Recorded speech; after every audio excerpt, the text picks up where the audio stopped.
there is like such beautiful, magical co-creation that gets to happen when we all decide to be in one space together. Yeah. It's not random. We have all called each other forward because there's always going to be something in each other that's going to activate something within us. So Mhm. you crying, or you not being, or you bringing your fears, or you bringing your mess, or you bringing you in that moment that you're in, is going to be healing for the entire circle. And the healing cannot happen the same way without you there. So it's beautiful and it's perfect, and it's the reason why you belong. We don't belong just in the perfect. It's in all of it, in your loudness, in your silence. We're always going to represent a part of each other that's going to be called for. And that's the beauty of healing together.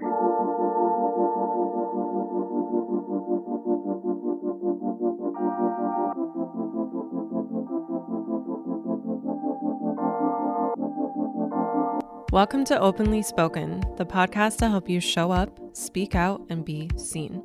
Here you'll get to eavesdrop on connected women's conversations about self-love, confidence, healing, relationships, creativity, and more. I'm your host, 𝘚𝘰𝘶, and I am your guide to getting you grounded into your body, feeling your full spectrum of emotion, and expanding your fullest self-expression.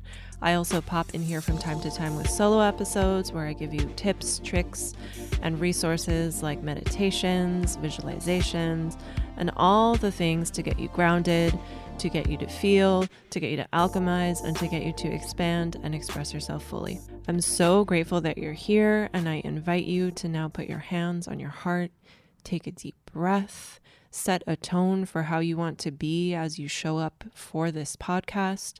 Take what resonates in this podcast, leave out what doesn't resonate, and take some time to reflect and to contemplate. And if there's anything in the podcast you want to chat about, you can always reach out to me on Instagram at @selfexpressbabe. Thank you so much for being here. Now let's get started.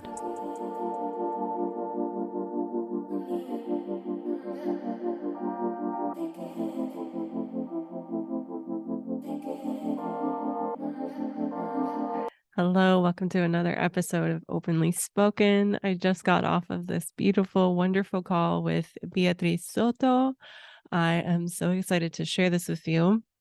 We actually went into our call together without a set topic, and we just kind of started chatting and seeing what was alive in us. And then I was like, we could have recorded all of this. Let's hit record. And we took a lot of beautiful spirals in this conversation, and it all beautifully went down to this one core of presence, surrender, and love, and how we can use those three things to feel into the knowing that we belong everywhere. We belong in every room that we step into, and everything that comes up within us belongs, whether it's joy, whether it's sadness, whether it's bliss or anger. It all belongs. Everything belongs. It's all one, and all of that beautiful, all that beautiful stuff. That's kind of the central core and piece to all of this.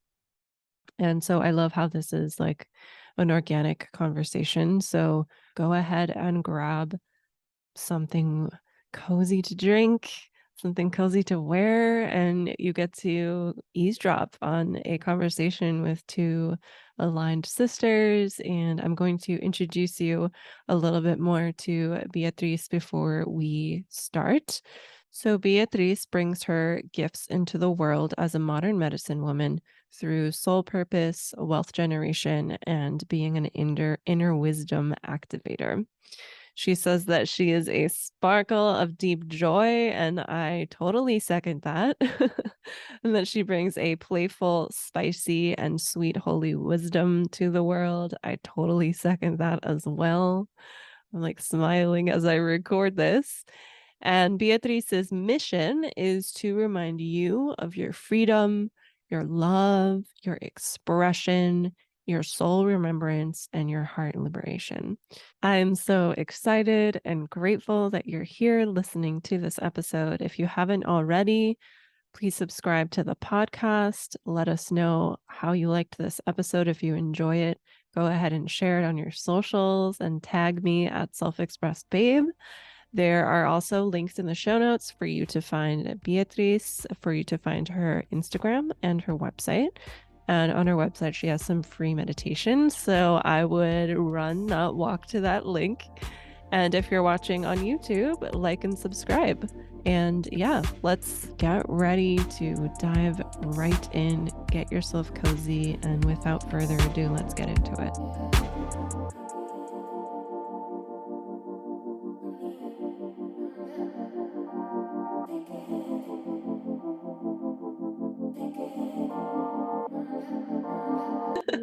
Yeah. And you know, one of the reasons why I didn't want to put like a title or like a subject, it's because I feel like something that's keeping us in the struggle of flowing in life and really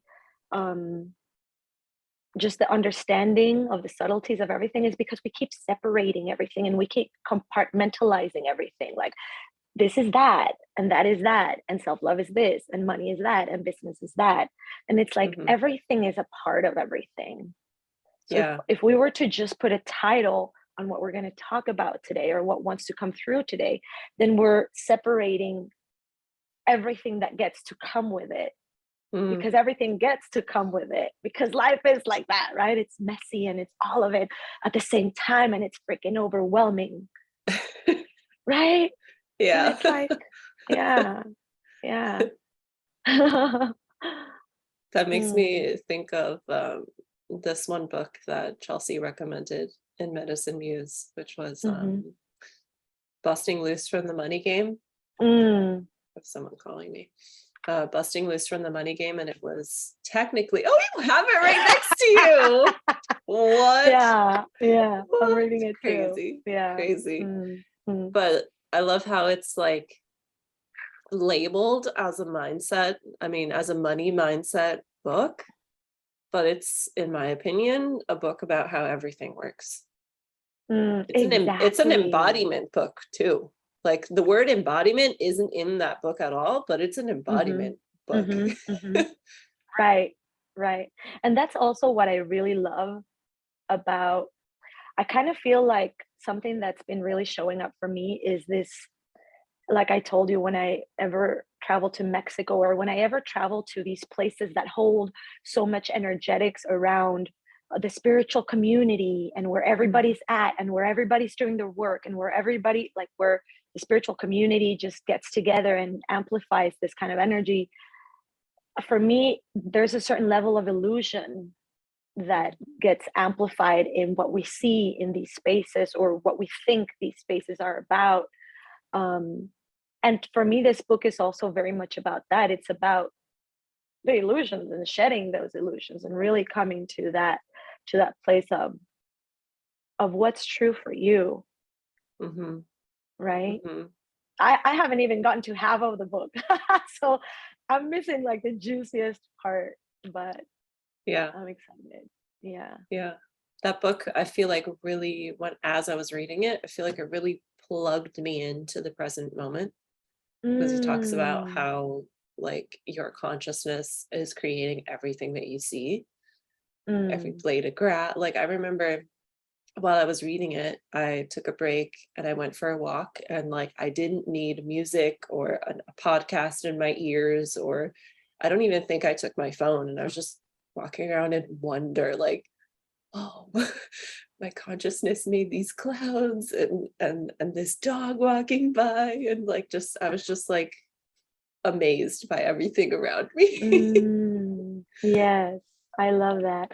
And I love that you mentioned presence, because as I was getting ready to sit here and co-create with you, one of the things that, like, when I thought, okay, what are we going to talk about? One of the things that came through for me was how I feel such at peace in my life, and how everything just keeps coming in the easiest way, because I've been more present than ever, without judging anything that happens, just witnessing in me. It's like I remember I was walking, I was recently in Turkey, in Cappadocia, this amazing, I think it's a town. I'm going to say town, sorry for my ignorance, but it's small. But I was walking through these streets and it literally felt, I I'm usually those kind of people that have no orientation skills. So I can get lost around the corner of my own home. But I got lost in these streets and it literally felt as if Google Maps was just showing me a way and the streets got closed off and it's like, not this way. And then another street got closed off and I was completely lost using Google Maps. So I put it down and I'm like, I'm just going to follow the streets to see where they lead me. And I'm going to be completely present in this moment and just let the streets lead me and take me where they want to take me, without the mind being like, I need to be somewhere else, or I need to be doing this, or so I just completely let go. And I started just experiencing so much aliveness. And I experienced, the chanting of the prayer through the speakerphone or the megaphone on the church. And I found these beautiful stores that I went in and just got really caught up in the artistry of the handcraft and of the people. And it just felt magical. And I feel like if we let go of that resistance of we're meant to go here and we're called to go this way, without having the mind pull us to what should be or what I know or what, that is when we get to experience that peace of experiencing the beauty and the artistry and the magic of life, I feel. So true. Mm. And like allowing yourself to feel whatever comes up in that moment. Because I remember you posting about that on your Instagram, and you were sharing how a little part of you like was a little scared because you're like, oh, is this safe? And you were kind of like reminded about the neighborhoods that you grew up in and stuff like that. So I'd love to know like what happens for you in the present moment when you felt that fear. Like, how did you hold it and continue to keep your eyes open to the magic around you? I love that question. I feel like, okay, something happened before this event. This is the beauty of being present. It's a combination of everything that culminated into that moment. It wasn't just that moment. From the moment that we got into that Airbnb, I was sharing that Airbnb with 2 more people. And I was the only one who kept, every time we would leave somewhere, I would close my bag and I would lock it. And I would really make sure, that the house was locked, and I would really make sure that the key was hidden. I was the only one who was worrying about this because I had that in my system. Yeah. And so the 2 other people that I was sharing the home with were like, relax, nothing's going to happen. We're good. We're in like the safest place that we could ever be in. And I'm like, you don't know this place. How do you know that? How there's no previous experience that would lead you to that, but just that belief, like we were talking before, we have that power to really decide what comes into our field and what doesn't, which is what you were talking about. Our consciousness keeps creating the reality. So if I'm in that state of nothing's going to happen, and I started just letting my mind kind of slowly unplug from the memories of unsafety. And I decided, okay, I said, you know what? This is the day I start to surrender. And I left my bag open. And I'm like, okay. And I went on. And sometimes my mind would take me back to the bag. And I'm like, no, it's okay. And if something were to happen, then spirit fucking lead me to where I need to be led, because then there's something there for me to learn. Right? Yeah, for sure. So it was that first lesson that came through the people who lived with me. And then there was another moment I experienced. I don't know if you know David Lyon, but he was in the retreat that I was at, that we were co-creating. And he did this hypnosis, workshop. I'm going to say it for the lack of a better word, but he did hypnosis on all of us. And he kind of started tuning into who was, feeling ready to really be completely, taken to the depth of what hypnosis is. And I remember the first exercise that he did was just like make us put our fingers together like this. And he just started giving us instructions like, slowly your fingers are going to start to come closer, and you're going to feel like there's like they're pulling towards each other. And I remember I didn't feel that. I'm like, yeah, I'm not. My fingers are very separate from each other. And then he came by and he started like creating a little knot around them and pulling like an energetic string. And they started coming together. And I realized at that moment, he said something, and he said, it was something around, I'm paraphrasing because I don't remember very well, but it was something around, let this be something you feel. You know, like, let this be something that your body leads you to. Let your body feel this experience.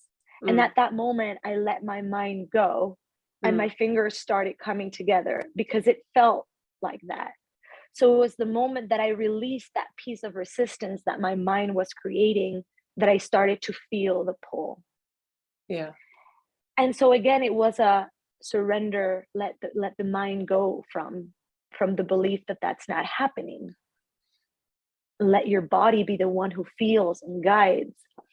And so when I was walking through those dark streets, at first it was my mind taking me to those past experiences, and my mind was activating my body into the fight or flight. Yeah. But when I remembered, I'm going to surrender because I have that full power and knowledge that nothing is going to hurt me, because I claim that it is so, and therefore it is so. And I just started walking, and I was led by the magic of whatever happened afterwards. And it led to the most amazing story that I could have written in that moment. Yeah. I love that. It's so fun to surrender and allow yourself to walk through life, or even a physical city. I used to live in New York City, and I lived in Brooklyn, and I would take the train to Manhattan on my days off, and I would just like walk. And if I was walking straight and the crosswalk was red, then I'm like, all right, I'm going to turn this way. Like, I would allow the city to guide me. And similar to you, I remember I would think about like, oh, isn't New York dangerous? Like, isn't it possible, like, turn a corner and something bad will happen? And really, like, with being present, I feel like being present is like the ultimate protection, because you can sense, and like, you can sense when something, like, you can sense when you're like, all right, I need to cross the street because something over here, I don't know what it is, but my body feels it. You know, it's definitely a body sensation thing, the intuition. Exactly. And it's such a fun way to discover new things, you know. And in my opinion, like, in doing that, I remember I would discover like a basket weaving store where all the things are made by hand, or like a crystal shop, and I would just be like, wow, I just ended up here. Like, out of all places, the city led me here to a place of something that I'm like interested in. Like, I didn't end up in a finance bookstore, you know? Like, Right. I ended up I ended up being somewhere that's like aligned with me, and like a part of our journeys, when we're in these journeys of just like expanding, liberating ourselves, opening up to love, all the things, self-development, and having a positive impact on the world. It's like every little breadcrumb leads to like a whole loaf of bread, I guess, to follow the breadcrumb thing. Exactly. Yes, I love that. I love that you shared that, because that's exactly it. It's what you said. It's the energy that leads you, and it's the body without the mental fears or tricks saying, don't do this because this or that, or, you know, the fear creeping in or whatever may come in from the mind. But when you're really present and you can really feel your body, you'll feel that energetic pull towards, you know, what's meant for you and what's calling you to that next experience that you really are eager to experience. You maybe just don't know it yet because you're suppressing it with so many shoulds and woulds and shoulda, coulda, woulda. And that's a big piece too. Like, we are conditioned to operate as if we're mental beings, when there's so many different like pieces to what it is to be human. And the mental side and the thinking and even like the doing, like, let me just think and do things and be busy, that like disconnects us from feeling, essentially, from feeling, from surrendering. My cat keeps jumping up and I love it. she wants pets, but I can't touch her because I just put flea medication on her neck. So I can't touch her. So poor thing, she's like, please touch me.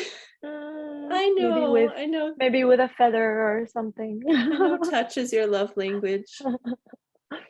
She wants to be with us. We need to see what cat medicine is. We gave her a bath yesterday and she absolutely hated it. Isn't it that they hate water? Yeah, like she hates water.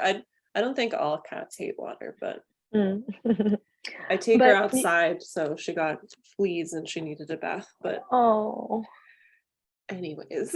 Yeah, but I really love that we make her a part of this, and that we don't have that resistance of let's push her off, because this is part of integrating everything, right? Because I am the kind of human or people or whatever entity that loves to, it's either I make sense of, like, I try to bring sense of everything or nothing at the same time. It's like everything is important, but at the same time nothing is important.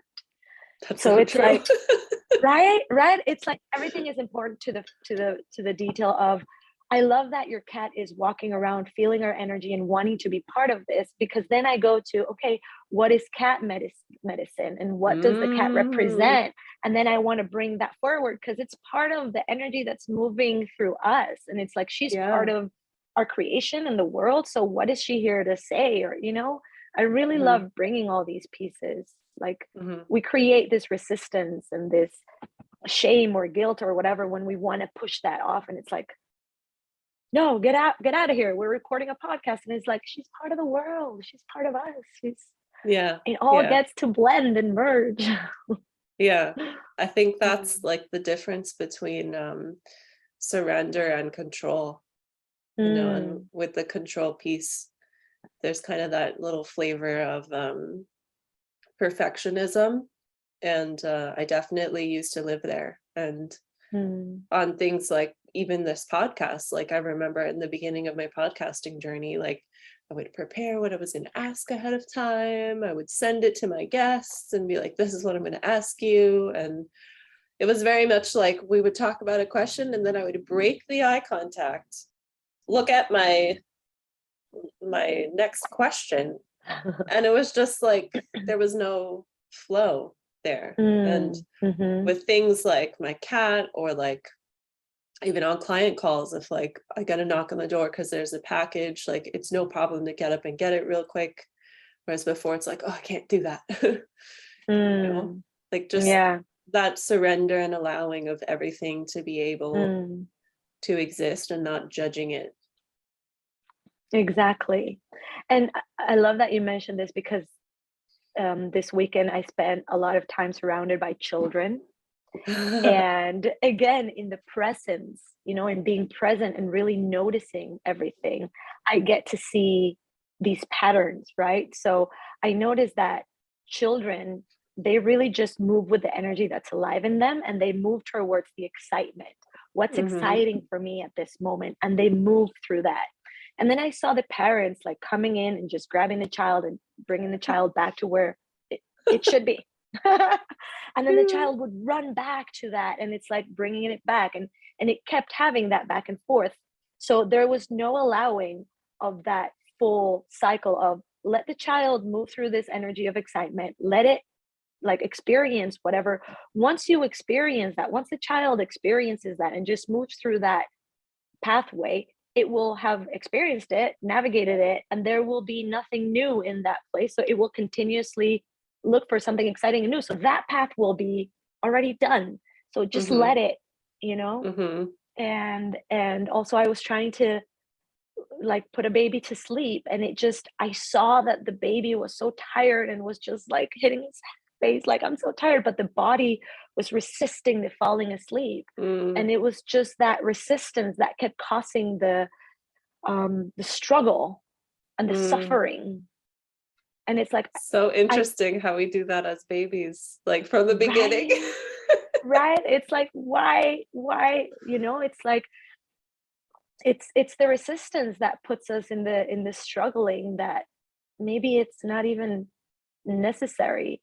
And then also I was talking to my mom, and she's like, I'm thinking about what to do. Should I write? Should I create jewelry? Should I go out and do something with, and I'm like, what excites you the most right now?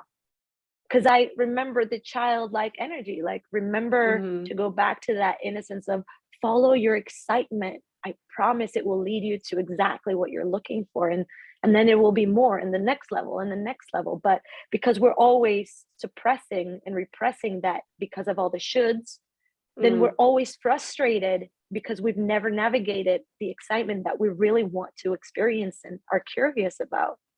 Yeah, that's so true. And Mm, that's why it's hard to decide what to do when you're thinking like how your mom, when you're thinking of like, should I do jewelry? Should I write? Should I do this?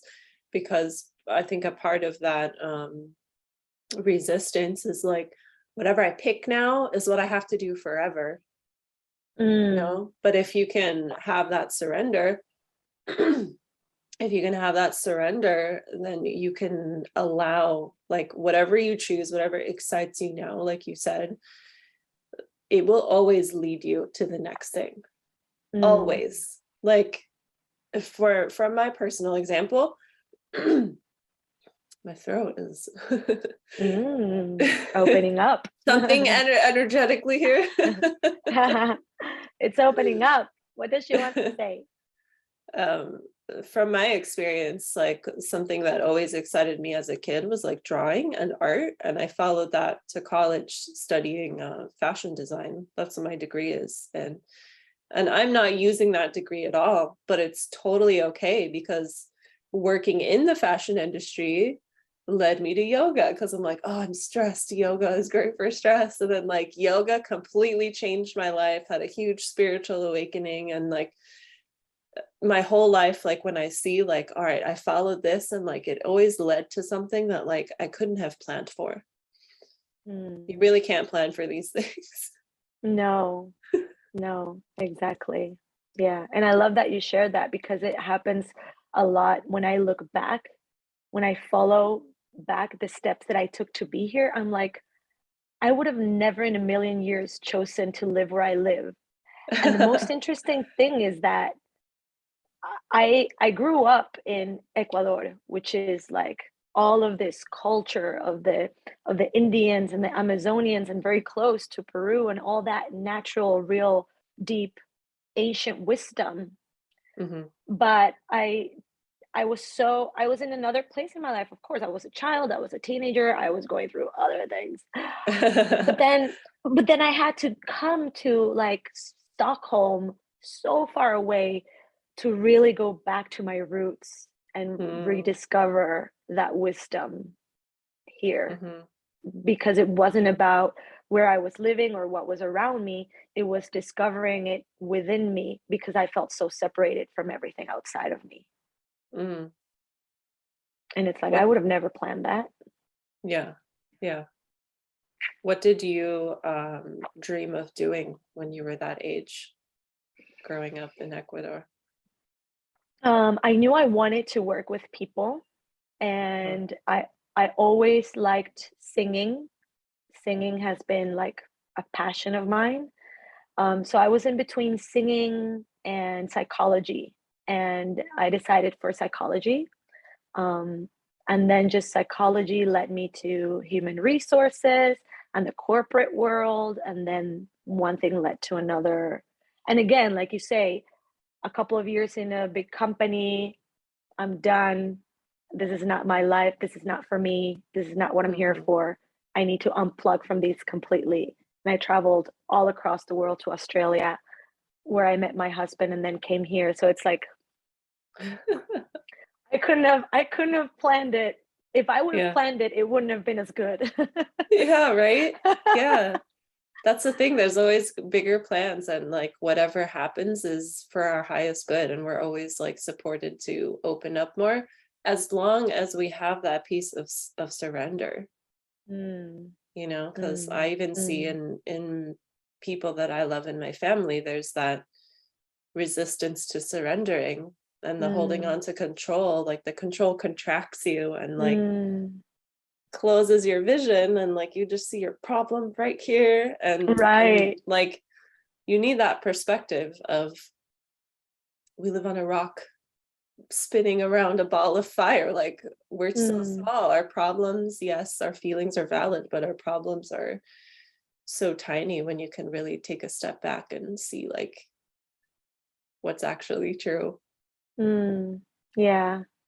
Yeah. And I feel like that has helped me, that perspective, that like higher vision has helped me to always be this positive, happy, Mhm. like being in a happy state, or in a Yeah, positive state. same. That doesn't mean that I don't suffer, that I don't have pain, that I don't experience darkness, or that I don't experience, my shadows. That doesn't mean that, but it means that even in that moment, I hold that higher vision for myself, and I hold that higher power of remembering who I am in spite of that. And I feel Mhm. like when we talk about surrender, something that's really important for me in allowing myself to surrender is that deep trust in myself. Mhm. Because even though we're all in this together, and I feel super held, and I have a beautiful like family holding me, and like a beautiful net holding me and supporting me, at the end of the day, I am the one who makes the decisions. And at the end Mhm. of the day, I am the one who chooses.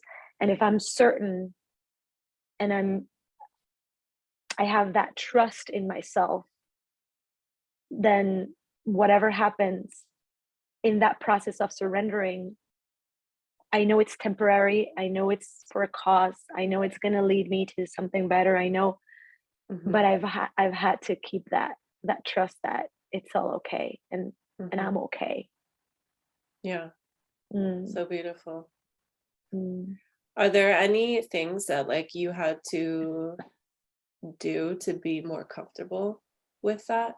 Because like you mentioned in the post that we talked about earlier, where in your city streets where you grew up, that it wasn't always so safe. So I'm sure there were some pieces in your nervous system that maybe grew up not being used to surrendering, but then in your mm. life you eventually learned the surrendering. How did that start to happen for you? Like what was that like little entry point for Whoa. you? um, hmm. I love this question because again, it's for me, it's it's like the compounding of everything. Um, I can't say I can pinpoint that one moment where I'm like, boom, I'm confident. But I will say that I always share this. For me, Sweden and my experience here has been the biggest challenge and the biggest gift that I could have been given from life, to Mhm. put me in a place where I was so confused about who am I? What am I doing here? I don't understand the language. I don't understand people. People don't understand me. I am this being who behaves completely different from what everybody is used to. And I don't want to bring myself down because that's what I'm, healing. So it's like I Mhm. was I was put back in a position where I had to face all of my childhood wounds, but as a Mm. grown woman that's been moving through self-development and through self-love. And Oof, I have it chills on my so body. so it was like the ultimate, teaching, where I remember I had my Akashic records read one year or the second year I was here, and I'm like, am I meant to be here? I don't think I want to live here.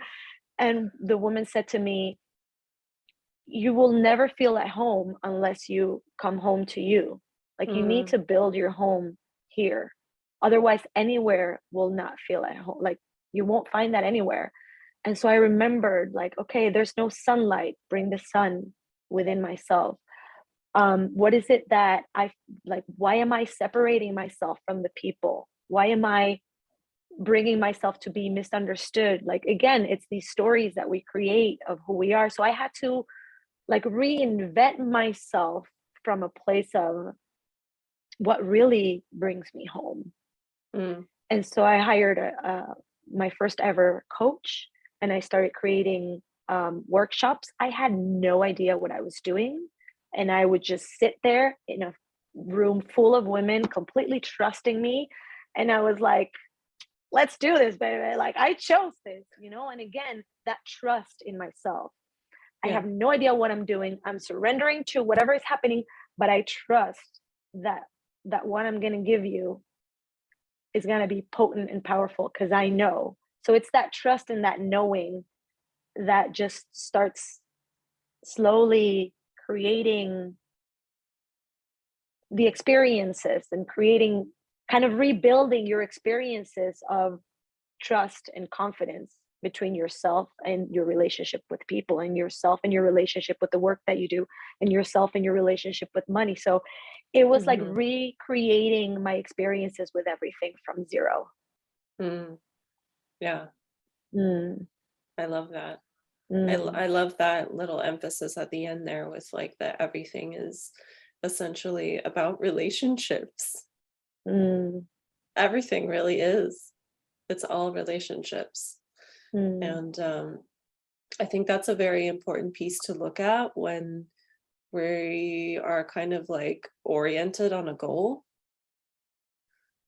to see, like, instead of focusing on I'm going to make X amount of money this month, is like peeling the layer back and realizing like it's all about relationships. So if I do want to make X amount of money this month, what are the connections to put in place? Where is that, like, where can I give love? Where can I be in connection with other people? Because that's where it's going to come from. And making that, I think making that the focus can also, like you said, bring up, like, you'll end up in a space where you have to face all your childhood wounds, because our parents are our very first relationships. So if there's something there that's unresolved, we're going to project that into our relationships with everything, with money, with people, with how we clean our home, like with absolutely everything. And it's such a freeing experience to, as an adult, go back and kind of like do some clearing on it, you know, because when we're kids, we don't understand like, for example, let's say you mentioned that you liked singing. Let's say when you were a teenager, or maybe even 10, let's say you had like a singing performance at your school, and your mom couldn't come because a family member ended up in the hospital, and like she was there, but like a 10-year-old would make it mean, oh, mom didn't come, she doesn't love me. And then when you're an adult, you can go back to those experiences and be like, this is what actually happened. And it kind of just like, it kind of like takes that those blinders off, and you're like, whoa. I had no idea. And it like changes everything in like a snap. And I love that you mentioned that, because as I move through and start peeling some layers, and I discover these layers, I have this beautiful relationship with my parents and my sister, and we really love to talk about these things. So sometimes I go back and I ask them, like, was it this way that happened? Am I remembering? And they're like, no, that was not, those are not facts. And I'm like, all right, good to know. It was like a complete story that I had made. And it's super interesting how our mind just like, when there's a hole, or a gap. It just like starts creating a connection just to make sense of something. And it's like, yeah, no, that wasn't what happened. Yeah. But also something very beautiful as you were talking about, you know, the process of healing those relationships. Something that was very beautiful that has helped me heal my relationship with a partner, because when I met my husband, I had recently kind of fled what was what a toxic relationship, like it was for me, a toxic relationship, and I had like fled it. And I met him, and I started this relationship thinking that I was completely clear of all those patterns. And he had to deal with the whole process of me unplugging from those patterns and reconnecting to new patterns. And it was super challenging, and it was super scary, and it was chaotic, and it was messy. But the fact that he always held our relationship with so much trust and love, and just the deep knowing that it's us for life, like this is us and I got you. And yes, you need to be careful with what you say and what you do, but love, when you hold your process, when you hold your journey with love and compassion, then anything in between gets to happen, and it's okay. Yeah. And it can be chaotic, it can be messy, but it's going to be wonderful at the end when you get to the plugging into the new kind of energy. But love is key in this journey for ourselves. We love your husband here. Me too. And that's such a beautiful example of how we can also like heal through relationships. I have a similar like I resonate with that a little bit as well, because my husband as well like just holds whatever is there. And it's especially important when they've gone through their own stuff as well, and maybe have a little bit more emotional intelligence, or like they just get it. They're like, yeah, I've been through this too, you'll be fine, I'm here for you, like whatever you need. And yeah, it's very, very healing to receive that, because that's what unconditional love is. It's like it's the message of like, you belong here, no matter what, you belong here. And like with what you were saying even before, with being in Sweden and separating yourself from the other people because it's just a new culture, it's different, that's the other like kind of message of I don't belong here. But really, when we can come to a space of surrender, we can realize the truth that like we belong in every room that we walk into. We belong in every country that we visit. We belong on every street or sidewalk we walk down. We belong everywhere because we're here, we're alive, we exist. Right. We wouldn't be here otherwise. You know? I love that. Yeah. I'm just feeling it. Yeah. We do. And even my mind is going a little deeper with it, like, you know, we belong here because like all the elements that make up our body, you know, the calcium, the whatever other chemicals make up our body, like water. Water, exactly. Oh. All of those things have existed since the beginning of the universe. Like even this water in my cup is like eons old, like because it just keeps recycling and recycling. It's the same with our bodies, with the matter that makes up our bodies, with our souls. It just like we're meant to be here because we're a part of the whole, and we always have been. And I love that you said that, because one of the things that keeps coming back whenever I hold a circle with women or retreats, there's always someone who feels a little less belonging or less worthy of being, or less. And there's always someone coming saying like, I don't feel worthy of being here because I see everybody so embodied and I feel so behind, or I feel like everybody's so progressed in their journey and here I am being a mess and crying about everything, or I feel the fear of speaking what I have to say because I don't think it's going to resonate with the group. But in that belonging that you mentioned, there's a simplicity that I feel like I want to just remind everybody, that is about, there is like such beautiful magical co-creation that gets to happen when we all decide to be in one space together. It's not random. We have all called each other forward because there's always going to be something in each other that's going to activate something within us.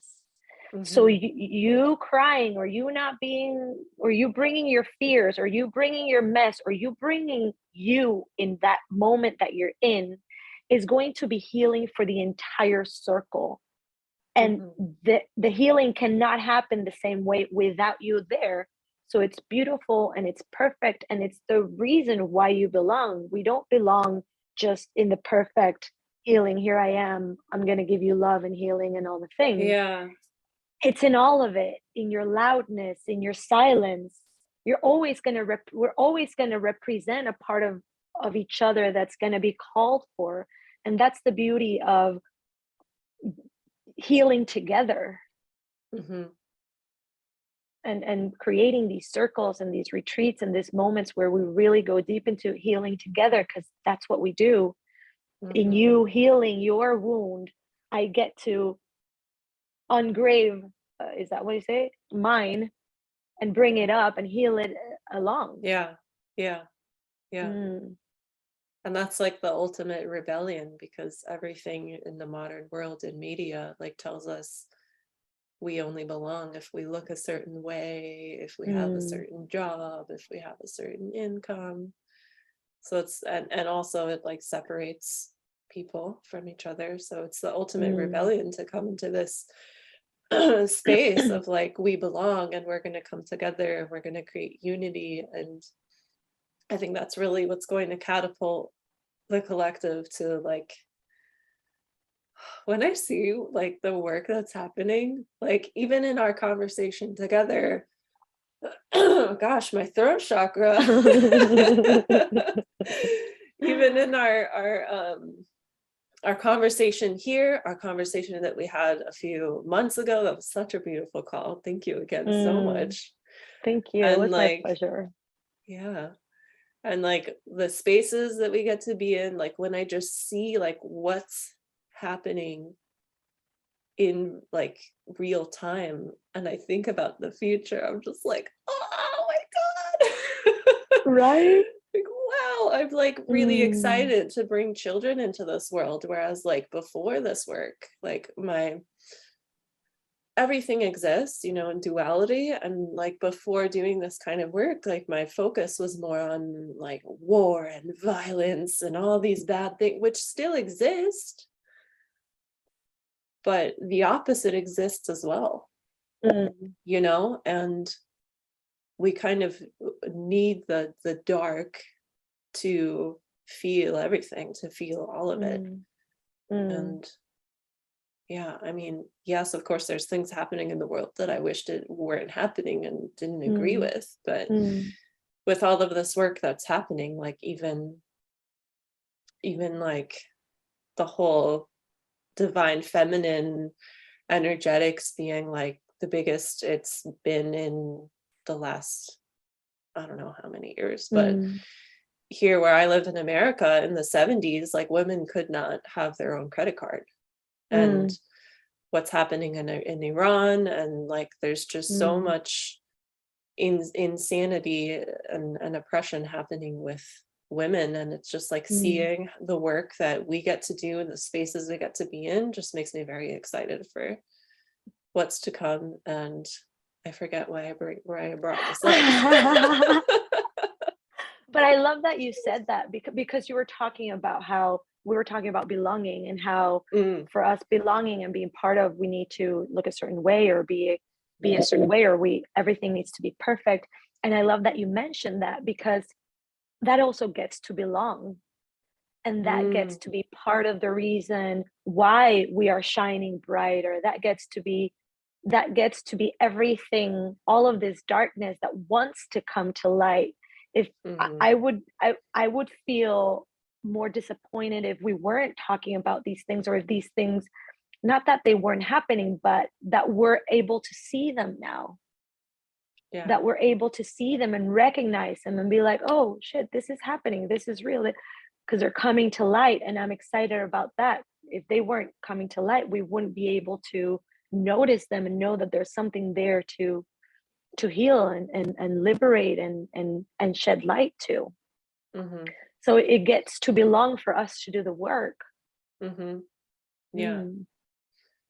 And another thing that this sentence of "I belong here" brings to mind in accordance to womanhood is like, again, the whole piece of like making women second or less than. Mm. And Mm. in my household, my mom remarried when I was 3, and my stepdad is from Pakistan, and his family is like super religious Muslim. He's not religious, he doesn't follow it. That's actually why he doesn't live there. But with his family being a part of my life and my childhood, like I really got that message of like women are second, like Mm. do everything for the man, and like when you're 12 or 11 or whatever age, cover up your whole body because men can't control themselves. And there was really a separation of like what men are allowed to do versus what women are allowed to do, and that exists almost everywhere. Mm. So when Mm. we can come to that place of like, I belong no matter what my gender identity is, even for people who are gay or transgender, like that wound of I belong, I can't Mm. comprehend it because I haven't gone through that, but like I can Mm. only imagine. Mm. Whew, like I feel that Mm. heaviness. Mm. Mm. You know? Mm. Yeah. And I love that you brought this up, because I don't remember who we were talking about this with, but I kind of feel like I have no idea what happens for someone to decide to go through that process. But I kind of feel like there's just, again, this some sort of resistance within. And then when you finally find that alignment between who you express yourself to be and who you feel yourself to be, and you really find that alignment, then your state of being is much more wealthier, and it's much more Mm, happier, and it's much more liberated. And that's the whole point of, like, that's what we're here for. yeah. Like, we want people who are embodied in whatever they're feeling, and really living in integrity with who they feel to be, because when we align that, that's when we bring the clear channel of everything, of love, of wealth, of truth, of God, of everything. And it's like, let us find that alignment in whatever way we want to find it, like, Yeah. let us be Yeah. happy people. Yeah. Yeah. We all have those different paths. And I think that's a big piece that I had to learn, because in the beginning of my journey, when like yoga and breath work really opened me up, there definitely was this part of me that would judge people that wouldn't do yoga, because I thought like, Mm, this is the only way to be a good person, if you do yoga and if mm, you're mm, woke. And it's like such a interesting thing to like come into awareness, but then you're still like judging other people who from your perspective don't seem like they're aware, when you have no idea what's going on in them. So it's like mm, mm. Yes. it's really silly being a human. It's really silly. It's It's pretty hilarious. funny. It's hilarious. Especially when you're in, like, getting into spirituality and the conscious world and being woke, Yeah. and it's like you just like start experiencing like a parallel reality. It's Mm, like the humans who are not and the humans who are, and it's just this parallel reality, and it's just it's hilarious because even within this community, you judge someone. Ugh, Yeah. it's I just know. ridiculous. I It's know. fucking ridiculous. But we have to be able to laugh at it. We have Yeah. to be able to laugh at it. Yeah. Yeah. Yeah. We have to stop making everything so serious. Mm, Yeah. and have that childlike mind, like that, like with Mm. earlier how you mentioned you spent time around children this weekend. Children honestly are like the best teachers. For me, they've been like the best teachers. I used to work in a daycare, and it's just so magical to see how present they are, how they don't have a filter. They'll just say what's on their mind. They'll tell you, like, you have pimples all over your face. Like, they'll just say the truth. Totally. Totally. I And was like, changing. Yeah. go ahead. I was changing in my room and one of the boys came up and he's like, "What are you doing?" And I'm like, "I'm going to change." And I put my clothes on the bed. And he was like, "Are you going to change to this?" And I'm like, "Yeah." He's like, "But that's not even pretty." All right, whatever. That's so funny. Right. Yeah. They're the It's so biggest teachers, interesting. Yeah. but they're the biggest triggers. Yeah. And I think that's why they are the biggest teachers, though, because Mm, then mm, when we get triggered, that's such a huge opportunity for us to dive into that piece of ours. Like, for example, in 2020, when Cardi B's song WAP came out, I thought that song was disgusting. I was so triggered by it. I was so triggered, so offended. I was like, what is she singing about? Macaroni in a pot? Ugh, like, like now I can't eat pasta again. And I was just so grossed out by it. And that was my like opportunity to look into my own sexual trauma and be like, oh, like I have sexual trauma. I didn't know that. Like mm, nothing majorly huge happened to me, but on the emotional side and you know, the mm, things that I learned from early childhood growing up around the like Muslim morals of like, you only have sex if you're making a baby and that's mm, it. mm, And mm, even like Christianity has always been so huge in communities I've lived in. Like I've been mm, to church 5 times in my life, but just being in communities where almost everyone is Christian, like that mm, purity culture still affects you, mm. you know? And Yeah. just from that, I had shame around being Mm, a woman, around being sensual, being sexual, because we are that naturally mm, mm. from childhood. I remember exploring my body as a kid and I felt really bad about it. And Yep. Guilty as yeah, charged. yeah. And it was very surprising to me that when I dove into the like pleasure work and sensuality work, it was very surprising to me that it also healed my inner child, because like Mm, memories would come up. Like if I would touch my body a certain way, I'd be like, oh, I did this before when I was like 7 years old, and then realizing like I was never a bad girl. I just was exploring my body and I enjoyed what I was mm, feeling, and that's it. That's all that was mm. happening. Mhm, mhm. Exactly. Yeah, yeah. And it takes me back to the repressing and the suppressing and the illusion behind a culture, because I also grew up in a Mhm. very Catholic society and culture. And I also, played with toys when I was very young. Like I rubbed myself against like a, a, a dog or something. I don't remember, but Poor I dog. just it was hilarious. Like I felt there was so much like sexual energy wanting to move through, Mhm. and then I kind of got into my mind that okay, I have like this super sexual drive.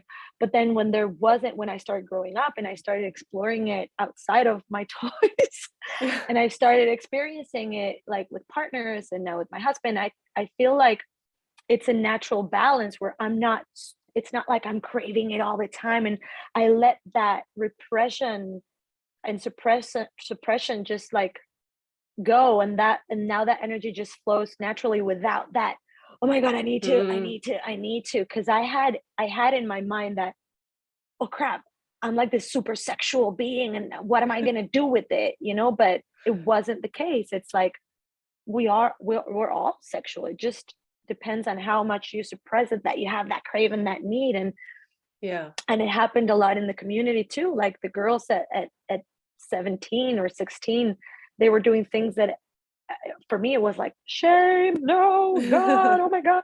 And I started moving through releasing that shame as I started like releasing myself from that culture and experiencing things for myself. That was key.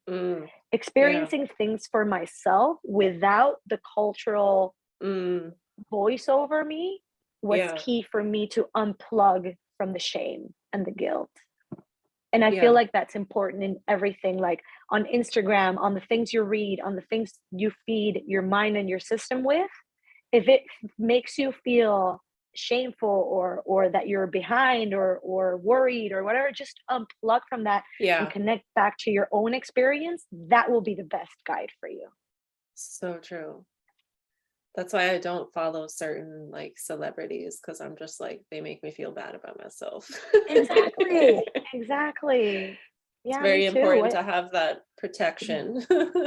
I even unfollow like a lot of the women I admire, and that they were mentors or like, and I tell them, sorry, I can't with you right now. There's some, I feel like I'm left behind on my creations or in my expression or whatever. So I'm just going to tune into my own path, because my path is amazing and I love it. I'm going to move with peace in it. It's important to have that space for yourself. That's why like I've talked about this on my Instagram before. I think I have a post about it of like, here are some reasons why people could unfollow you, and then I put like disclaimer, this is not like a marketing post, this is a post of like being mindful.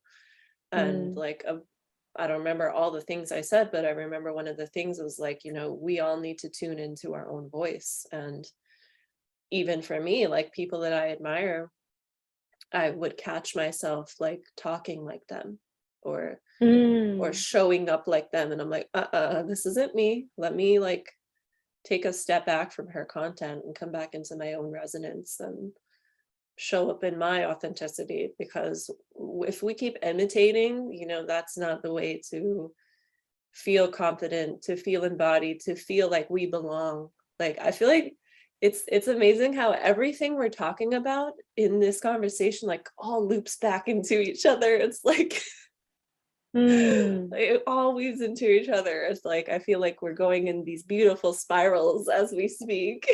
And I love that, because it's all the same. It's all the same. I have some questions that I ask every one of my guests towards the end. I'm excited. I'm interested to see like what this will spark up, because sometimes these are like great conversation starters. So the first question is, what does self-love mean to you? Self-love. Self-love to me means respect. Respect for whatever is happening in the moment, whatever you're moving through, whatever you're feeling. I feel like self-love is respecting that everything is valid, that it all gets to belong, that it's all part of the process, that everything it's like the respect of whatever is moving through you, and to be compassionately and lovingly allowing of that truth to move through, and then take care of your space and your energy and your being in accordance to that respect. Beautifully said. And as I asked you that question, I was like, in my mind, I'm like, put self-love in a box. Define what it is, even though it's everything. Right. So the next question is, what makes you feel the most grounded? Ooh, singing. Ooh, Mm, I love that. yeah, yeah. I have my Shruti box, and I love tuning into my own voice before I either do podcast or courses or anything where I'm going to just express or share or something. There's just something. I feel like grounding for me, it's not just tuning into the core of who I am, but also creating space and allowing that divinity and that truth of who I am to come through, because that's like what takes me home. So I feel like singing is like the receiving of that essence, receiving it and expressing it. So singing. I love that. I hope to one day feel that about singing, because one of the reasons why I'm called Self-Expressed Babe is because I've been on a journey with my voice, with expressing myself, and like singing for other people to hear that is not my husband, my brother, or my sister does not make me feel grounded at all. That's all right. That's self-love. Respect that. Respect that in this moment. Exactly. Yeah, respect. Yeah. Yeah. I've even been to karaoke where like I'm like, oh, I'm gonna go out of my comfort zone, and I feel like I'm singing but no one can hear me because I'm so like shy about my voice. So I'm like, in my mind, I feels, it's out of my comfort zone. I'm like, all right, I celebrate that. Like no one heard me, but I showed up. I had the microphone, moving my mouth. Yeah, baby steps. That's okay. Yeah. At least you try. Yeah, true. Did you always have that grounding with singing, or is that something that you had to learn? Yeah. No, I always That's since good. I was little, I used to just play tapes and sit in my bed and just sing, and I always that's so it always brought to me. Yeah. Mm. That's awesome. Mm. And then my favorite question. What is your favorite part about being a woman? Whoo! There's so many. I love the variety in which I get to express myself as a woman. Like I love the possibility to play around with makeup and clothes and the way I can move my body. Like there's no shame in the game, like just try it all on. I love that ability and that possibility to merge and transform and shift, and that like you get to be everything. I love the possibility of expressing myself in many ways, and everything gets to be and be received, and it's just so fucking sexy. Yeah. And I never realized that until you said that like men don't get that same variety. Like if a man wants to wear a dress to work, everyone's gonna be like, you okay? Like they make it mean something when it's just fabric. It's just fabric. It's very interesting what we like make things mean. Again, goes back to why like being a human is so silly and hilarious. It really is. But I love that we evolved and that we were able to heal that and allow and created that possibility for us to be able to wear pants and be able to dress however we want and be like, that's cool. That's cool. And still be sexy as fuck.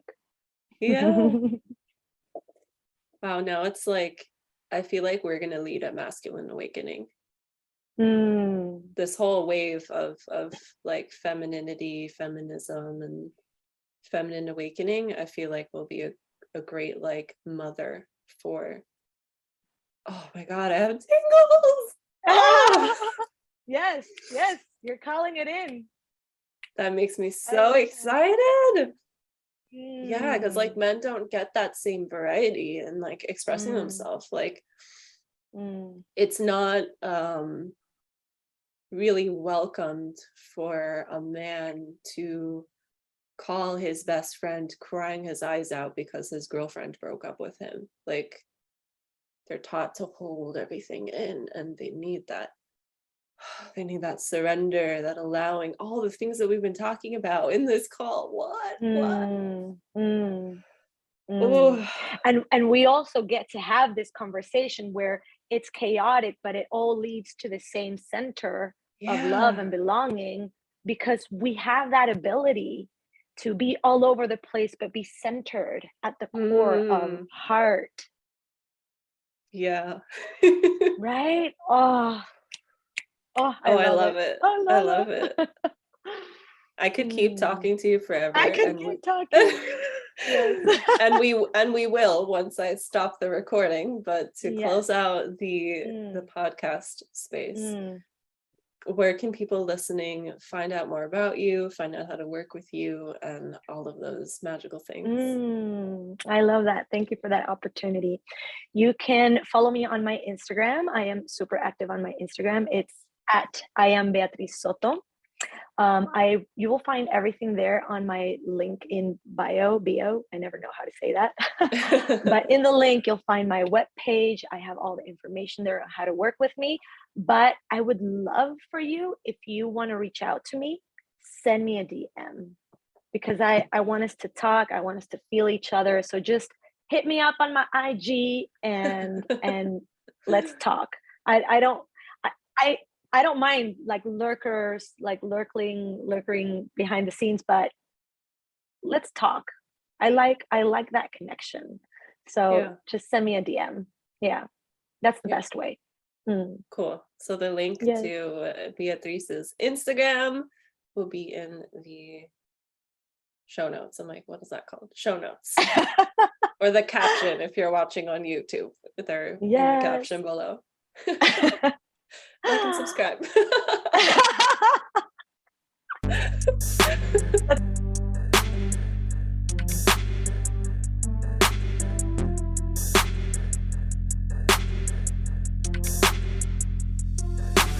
Thank you for tuning in to this episode of Openly Spoken. I know that there's an abundance of content online, so I really appreciate you giving me your ears today. If this episode shifted something for you, please share this with a friend or write us a podcast review if you're listening to this on iTunes so that more people can find this. If anything shifted for you from this episode that you want to have a conversation about, I would love to hear from you. Just send me a DM over on Instagram at @selfexpressbabe, and that is in the show notes. Thanks again for tuning in, and I'll see you next time.